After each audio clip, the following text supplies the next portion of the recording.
இந்த மாதிரி கேரட் முட்டை பொரியல் யாரெல்லாம் பண்ணியிருக்கீங்க இல்லைன்னா கண்டிப்பாக ட்ரை பண்ணுங்கள். இது வந்து சோறு கூட வச்சு சாப்பிட்றதுக்கு ரொம்ப நல்லாயிருக்கும். பண்ணுறது ரொம்ப ஈஸி தான்.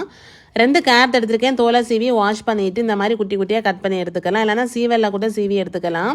இப்போ ஒரு கடாய் வச்சு எண்ணெய் ஊற்றி ஹீட் ஆனதும் கடுகு உளுந்தம் பருப்பு, காஞ்ச மிளகா, கறிவேப்பிலை, பாதி பெரிய வெங்காயம் பொடியாக நறுக்கி சேர்த்துருக்கேன். கூடவே உப்பும் சேர்த்துட்டு நல்லா மிக்ஸ் பண்ணி விட்டுக்கலாம். இப்போ இது கூட நறுக்கி வச்சுருக்கிற கேரட்டையும் சேர்த்து நல்லா கலந்து விட்டுக்கலாம்.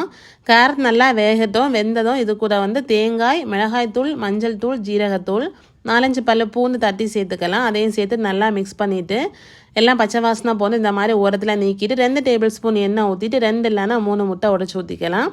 இப்போ இதை எல்லாத்தையும் நல்லா கலந்து விட்டுட்டு இந்த மாதிரி பொரியல் மாதிரி இறக்குனீங்கன்னா சூப்பராக கேரட் முட்டை பொரியல் ரெடி ஆயிரும். இதே மாதிரி பீட்ரூட் முட்டை பொரியல், வெண்டைக்காய் முட்டை பொரியல் கூட பண்ணலாம். இந்த கேரட் முட்டை பொரியல் யாரெல்லாம் பண்ணியிருக்கீங்கன்னு கீழே சொல்லுங்கள். இல்லைனா ட்ரை பண்ணிவிட்டு எப்படி இருக்குன்னு மறக்காமல் கமெண்ட் பண்ணுங்கள். தேங்க்ஸ் ஃபார் வாட்சிங். பாய்.